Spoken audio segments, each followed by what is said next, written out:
very welcome to another edition of The Long Note.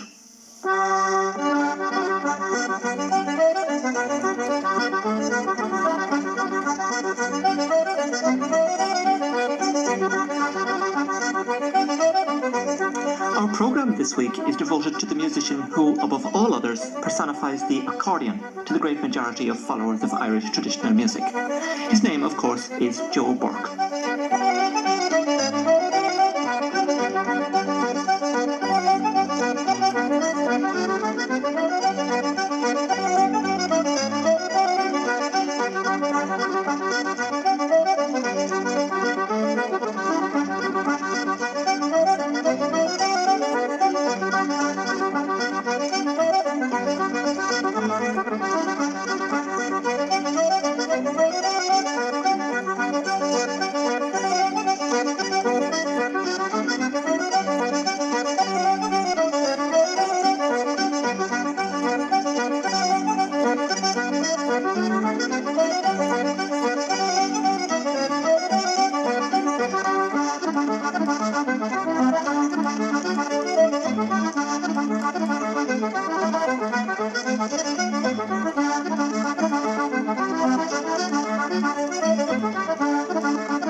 The most celebrated accordion player in the Irish tradition, Joe Burke, a man with a huge personal following both in Ireland and the United States, a musician with a string of albums released throughout his career of 30 years of personal appearances to date.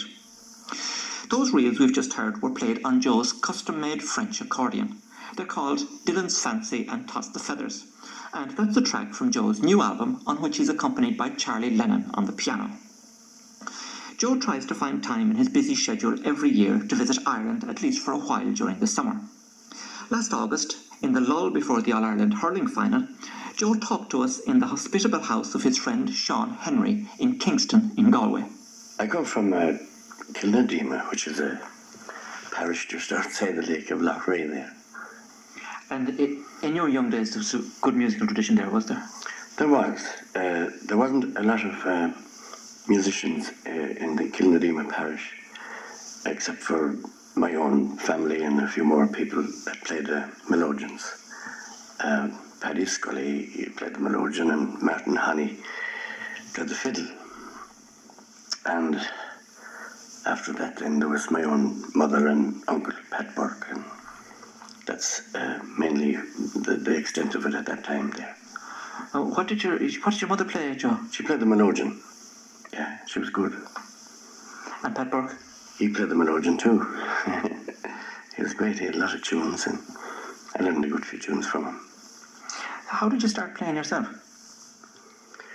Well, when I was about 4 years old, and I was listening to some old records, and I had a great interest in the music, and Pat, my uncle, then decided it was about time I learned to play a tune, so he took down the melodeon one night and he said, "Here goes, it's about time you learned to play something." And he taught me a bit of a tune. What was the first tune you learned? There's an old march called Let Erin Remember.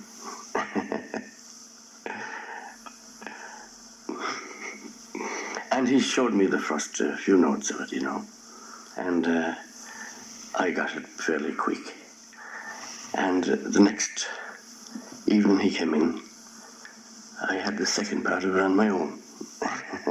And he got a little bit surprised,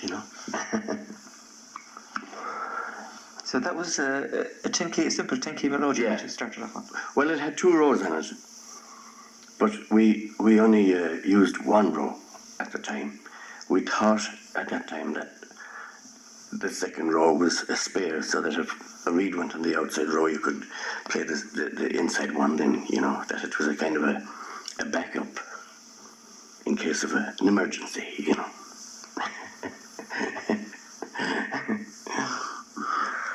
So how did you come on the opinion that the other row wasn't a spare?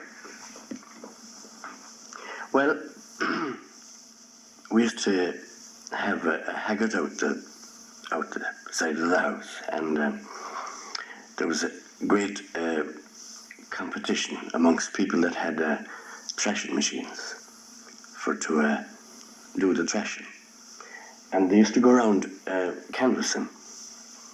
So one night, these two lads knocked at the door because they saw the stacks of corn out in the haggard, and they knocked on the door, and they were looking for the job of thrashing the corn. And my father invited them in, and I suppose made a cup of tea for them, and one of them noticed a melodeon under the table that it used to be. And he said, who plays the melodeon in this house? And my uncle pointed to me. And so I played a tune for him, I think. And then my uncle said to him, he says, do you play yourself? And he said, I do, a little bit. And I gave him the melodeon, and he started. And to our amazement, he started using the two rows, and it sounded absolutely great. And that was Martin Grace, the accordion player, very well known at the time, but we didn't know who he was, and he was going around with a thrashing mill. And God, he played all night for me then. And they got the job of thrashing without any doubt. So a couple of days later, when they were to come then to do the thrashing, I was at school, and I remember trying to rush home to meet him again, you know, and it so happened that day came wet, and they couldn't do the job. And when I got back from school, all the people that came to do the thrashing were in the house, and Martin was playing the melodeon all day long for them, and he came down several times after that, and he taught me how to use the two rows on the accordion. So that's how that came about. What age were you about at that stage, Joe? At that stage I was about 10 or 11, I think.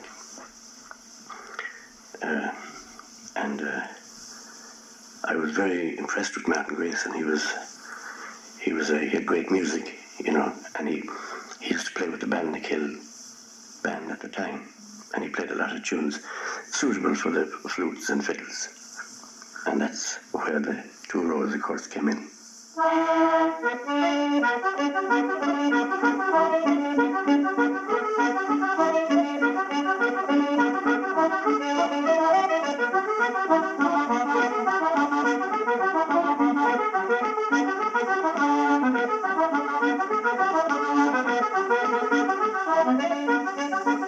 Martin Grace on a recording made by Kieran McMahona in 1962.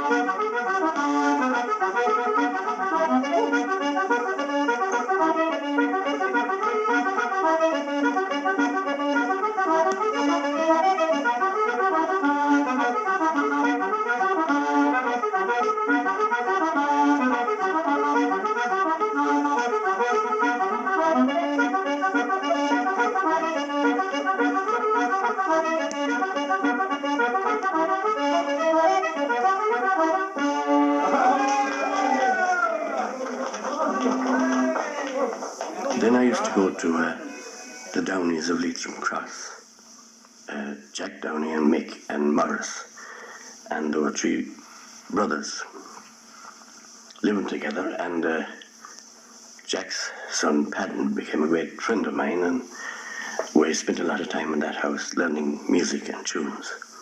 And Jack taught me a lot of old jigs and reels, and he had a lot of them.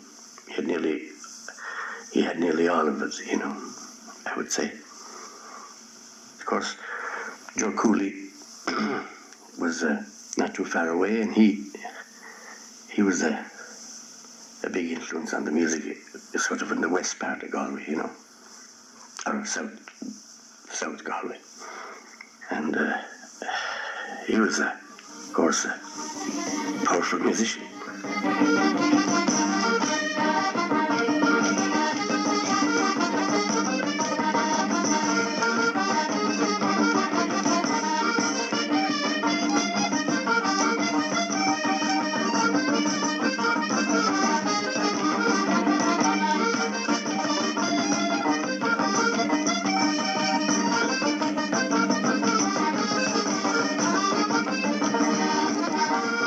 This is the fiery music of Joe Cooley, one of his favourites, a double jig called Daniel O'Connell.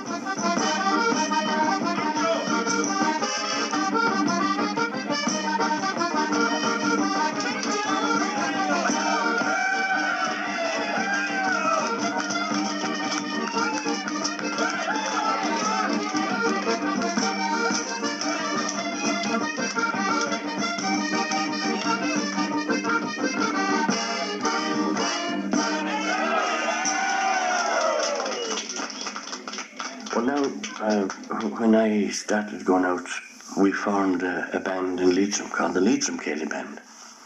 But, you know, there was about 10 Céilí bands in East Galway at that time. And the Aughrim Slopes, of course, was a great band. They were one of the first of the old Céilí bands, since the 30s, I think, they were there. And, of course, the main figures in the Aughrim Slopes was Paddy Fahey and Paddy Kelly. And Joe Mills, of course, Joe has gone to America. And we used to all meet, of course, at sessions, and we used to meet the Aughrim Slopes lads all over the place. And Paddy Carty was with the Aughrim Slopes, and then he joined our band. And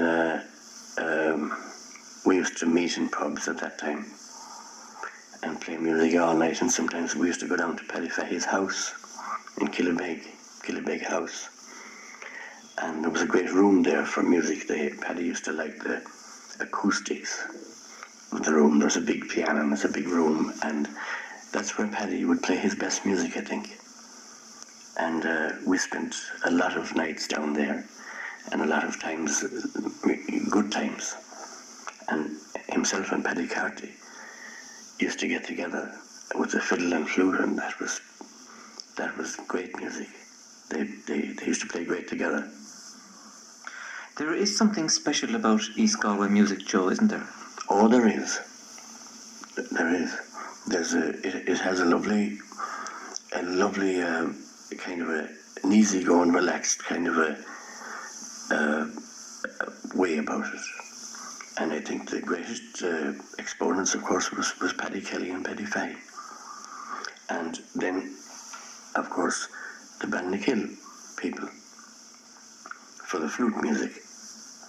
Oh, that was Eddie Maloney and Jack Coughlin and old Stephen Maloney. And then there was Tommy Whelan, but I never met Tommy Whelan. He was dead before my time. And they say he was great. And when they would tell you in Ballynakill that a man was a good flute player, you could bet your life he was good. He had to be good.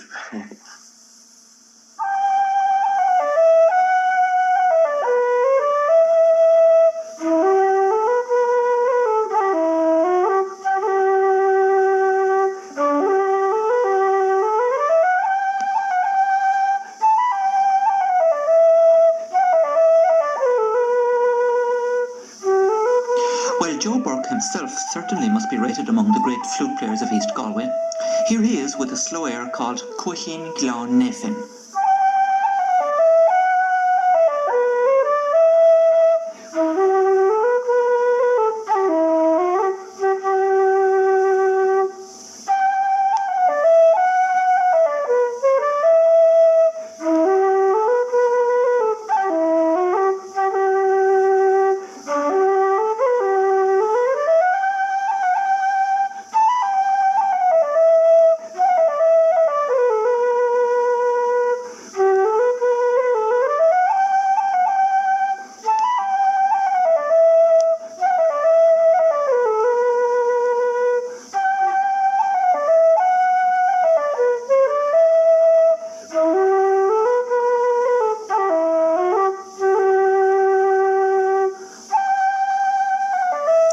Shannos melody from Connemara, Cohin Glan Nefin, played by Joe Burke from his concert flute album called The Tailor's Choice.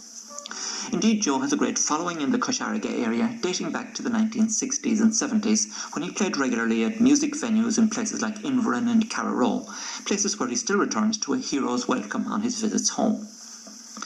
Joe first came to prominence as a teenage prodigy in the 1950s. He was the first young virtuoso of a new style of accordion playing, pioneered by Paddy O'Brien in North Tipperary and George Ross in Wexford. The influence of Joe Burke was hugely instrumental in establishing the B&C method, as it's called, as by far the most popular way of playing the accordion in the Irish idiom today. In his young days, any opportunity open to traditional musicians was available to someone as promising as Joe Burke, and among those very rare opportunities at that time was the chance to travel to the United States. It was either 1960 or 61, and I think it was 61. I went out with Sean O'Sheehan, who used to run tours and bring out people that time and do concert tours of America. And I was about 20 at the time, and it was a big thing to get a trip to America at that time, and especially to go around on a tour. I think we travelled around to about 16 different cities, and I met a lot of people and musicians, and it was just probably the most memorable tour I was ever on, because it was the first.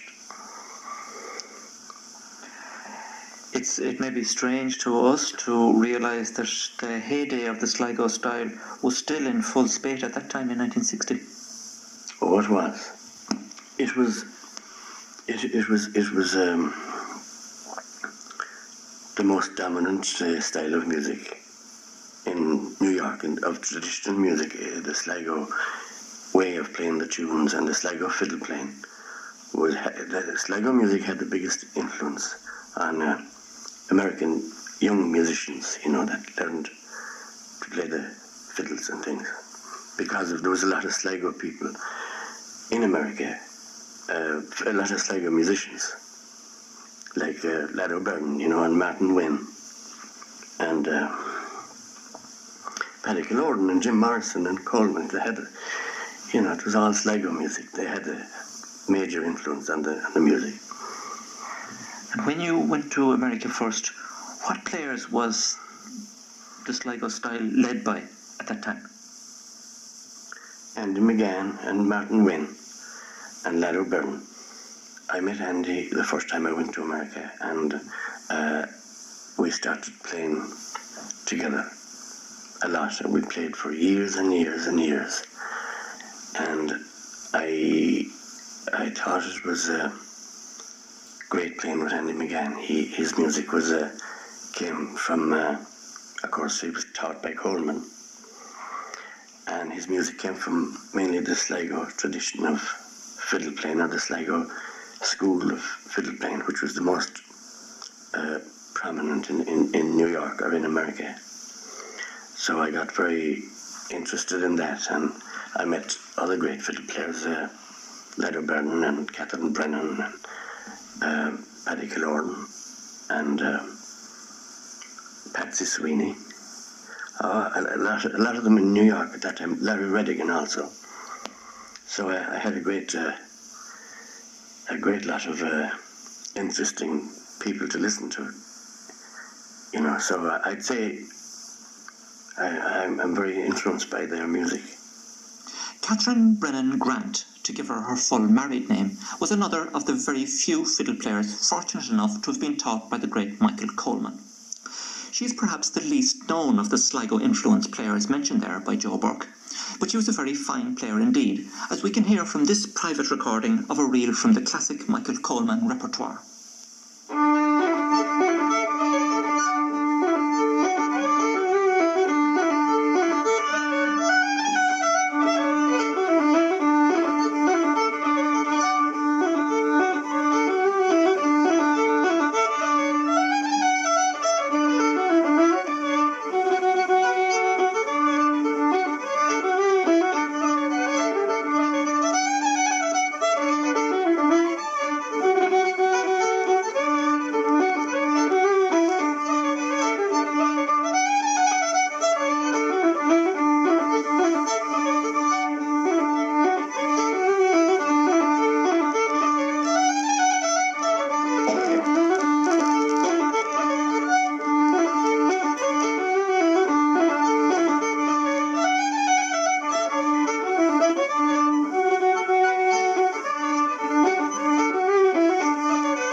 performance of Michael Coleman on that recording by his pupil, the Irish-American fiddler Catherine Brennan Grant, who was part of the Sligo movement in Irish music in New York at the time of Joe Burke's first visits there. In Joe's young days, a standard way of playing the accordion had not yet emerged, and there was a bewildering variety of different types of instrument with different tunings. The situation is much simpler now, with just two main kinds of approach to playing the instrument: the B&C style, popularised by Joe Burke, and the method known as the press and draw style, which incidentally Joe also uses to great effect at times.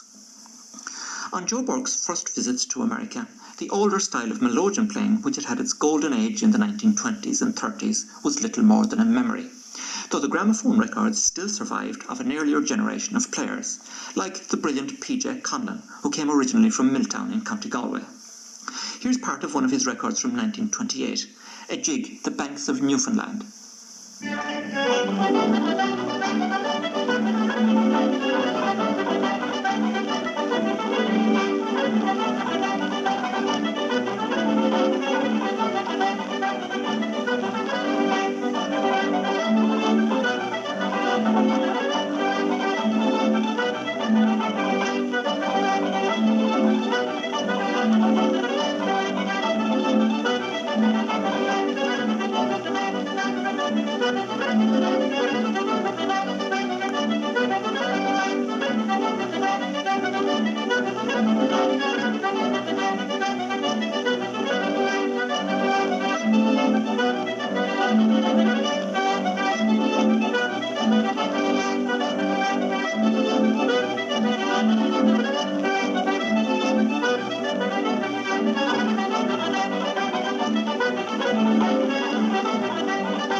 Wasn't a lot of them left when I went out there. There was Joe Durain was there, and there was another accordion player in New York called Luke O'Malley, and he was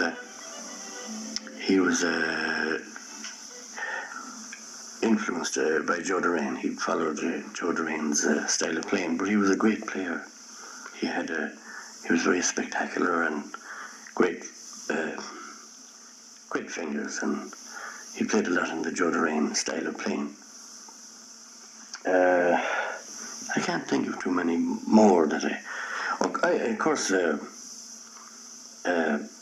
Charlie Mulvell. I knew Charlie very well, and he was a grand old player. I liked him a lot. He had great music, and he used to compose a lot of tunes himself. And he was a fine player. And Gene Kelly, I nearly forgot him. He was a very good player. Gene Kelly. There was another man that I met, was Jerry O'Brien, and he played a lot of good music. So that's about 3 or 4 of them. But I didn't. I never knew P.J. Conlon. That I just heard his records, and I thought he was great. I think he must have been the best of all those players at that time, anyway. The American players played in a different tuning from the one that you played, didn't they? They did. They played.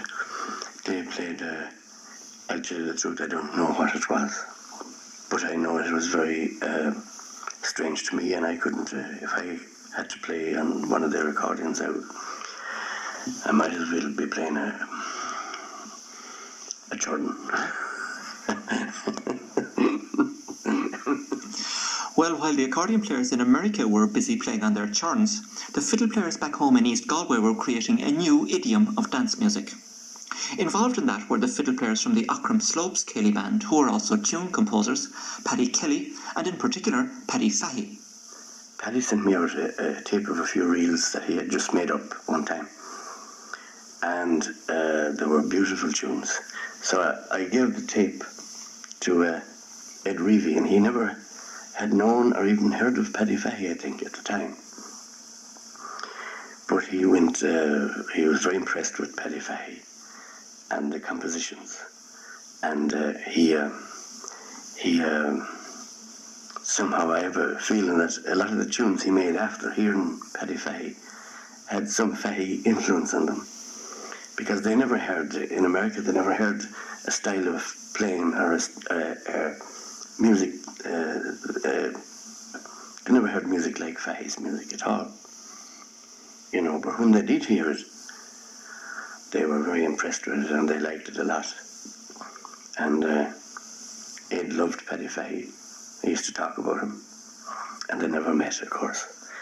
And another fiddle player that she went mad on Fahey's music was Catherine Brennan. And Catherine was a great fiddle player, but the Sligo way of playing. And when I also gave her and played some tunes, some Paddy Fahey tunes for her. And, you know, in her later years, she hardly played any other type of tune except Paddy Fahey's music. She used to play it all the time.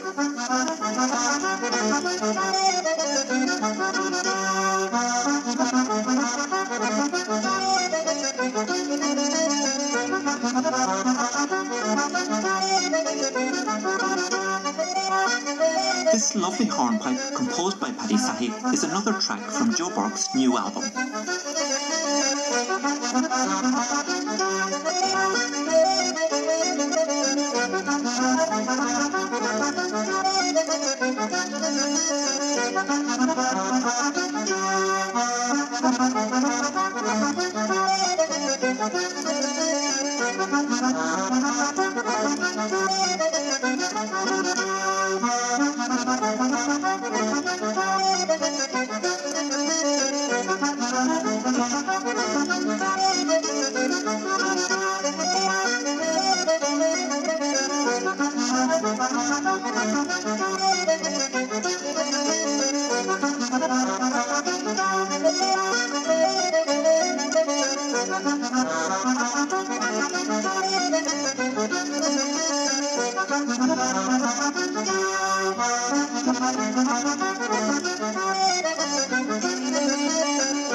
Joe Burke, with some music composed by his associate of long standing in the music of East Galway, Paddy Fahey.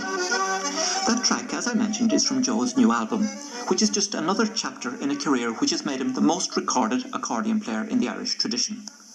His recording career began, in fact, at the end of a bygone era in commercial releases. Oh, no, the first time I ever made any recordings, I think, was in for Gaelin. They were putting out a series of 78 records at the time. And they had Sean Ryan and Tommy Rick and Sean McDonough and Paddy Kenny. So they recorded me. And I think they put out 2 78s. And I was very young at the time. And about 18, I think. And we recorded it in Peter Hunt's studio. And Sean Arila was there to help me out. He was more or less an advisor in the studio, but I needed, as the records turned out, from what I think of them now anyway, I needed a lot more advice than he was able to give me.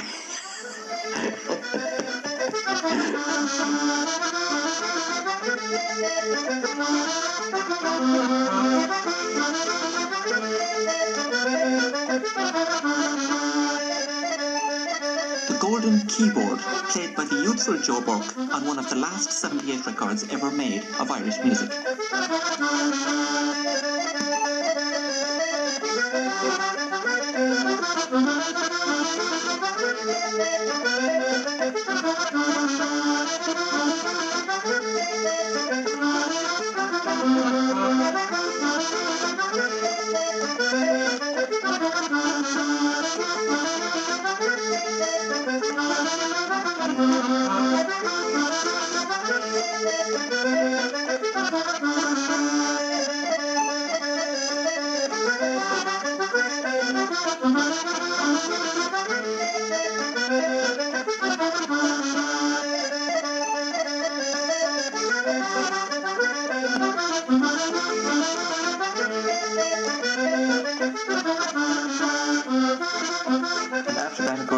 you made many recordings. You made a recording with Andy McGann, for example.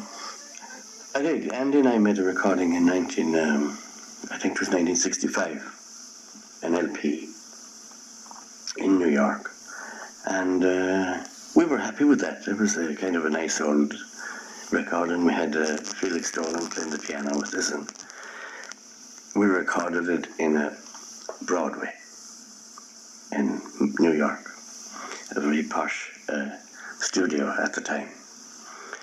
And mind you, a lot of people liked it. They tell me it sold fairly well.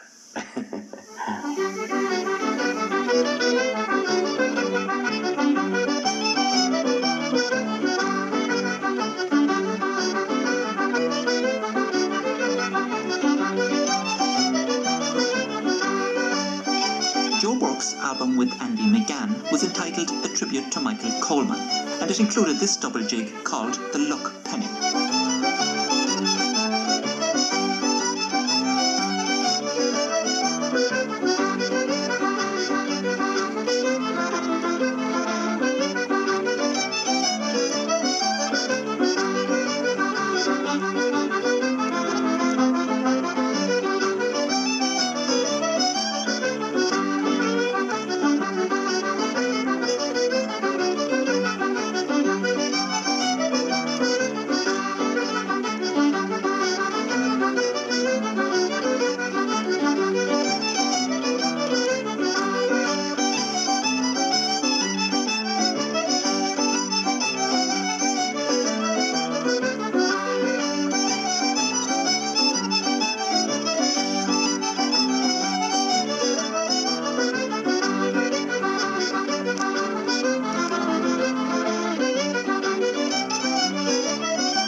You had a long musical association with Sean Maguire. I had indeed, and I made a record with Sean. And we played a lot around Ireland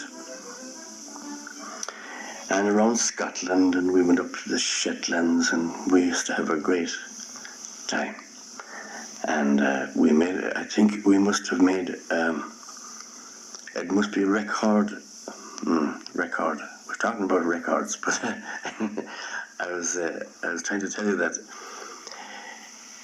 the record we made together was done in a studio in Belfast, in Bank Street, and the amount of effort we put into it consisted of getting up in the morning in Lisburn, where Sean lived at the time, and we had breakfast, and we sat down, and Josie Keegan, she played the piano with us. Well, she got a notebook, and we thought of a list of tunes. Now, we didn't play them or rehearse them, but she wrote down a list of tunes that we could play, and we were going into the studio at 1 o'clock. We got in there about 3, and we sat down, and we did that record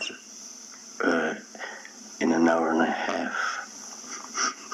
And we never had there was one tune in that I never played before until that very day. And, we were out of the studio anyway in an hour and a half. It seems we were very busy at the time. We hadn't too much time to be spending in studios or places like that. We had other commitments down the road.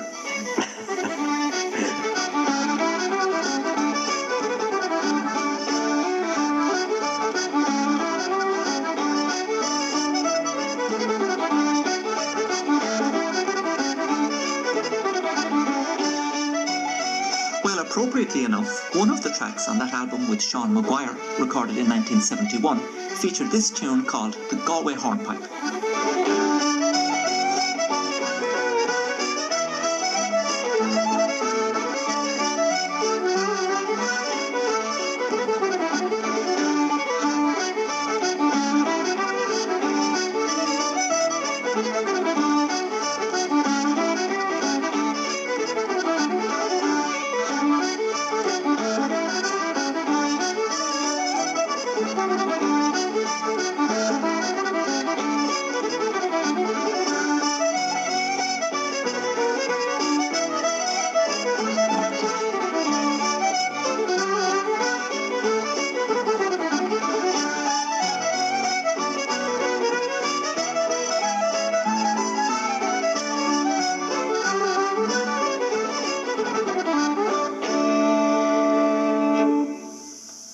Joe Burke with Sean Maguire.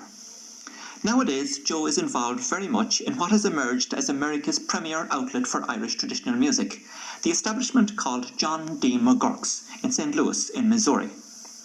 Over a period of time, Joe has played with many fine musicians in McGurk's, including a long association with the Tipperary uilleann piper Michael Cooney, with whom he recorded an album.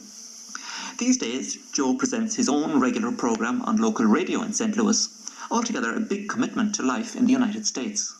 I spend a lot of time in America now, and I kind of like it. I like it here too. And that's the shape of your career in the years to come, involving the United States still, Joe, will it? It looks that way now. I look forward every year to the end of June when I can come back here and meet all the first-class musicians. And of course, Joe Burke's friends over here look forward to meeting him on his summer visits, especially this year to see how he's recovered from his 50th birthday celebrations, which took place in St. Louis recently with great festivities. Well, I'm sure all his followers will join us in adding our best wishes, Gamarathu and Céad, and in hoping that his next half-century will be as happy as his last. To me, one of the great qualities of Joe Burke as a musician is that he's remained true to his roots through a long and very public career. For a player of his stature, the temptations to follow a more commercial path must have been many, but Joe held steady to his commitment to the grassroots of the Irish tradition, and this, combined with his relaxed and affable stage presence, is part, at least, of the huge following which he enjoys. In your time, Joe, in your career, you've seen a great renaissance, or a great popularity in playing of the accordion, haven't you? Yes, I have indeed now, and I have run into an awful lot of various styles of accordion playing, and the more styles that are around, I think the better. You don't think that the future of the accordion lies in the mastery of any particular one style? I don't think so, but I've never been able to predict the future of anything really. But I think it's not dependent on one particular style. In fact, I think it's more likely that it will depend on a greater variety of styles. And you yourself, of course, are probably the single most influential accordion player ever to have entered Irish traditional music, and you've influenced a great number of younger players. How do you feel about that yourself? Do you feel that's a great weight on your shoulders? Jackie, you have said that now. I didn't say that at all. But if I've had any good influence on younger players, I'm very happy, and it pleases me. And I hope it continues, and I hope that they all get very good.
Well, I'm afraid that this is where we have to bring our session with Joe Burke to a close.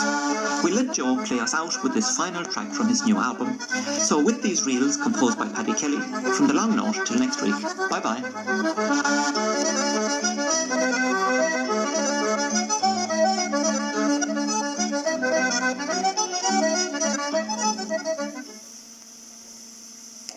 The Long Note was presented by Jackie Small and produced by Harry Bradshaw. It was originally broadcast in May '89. It's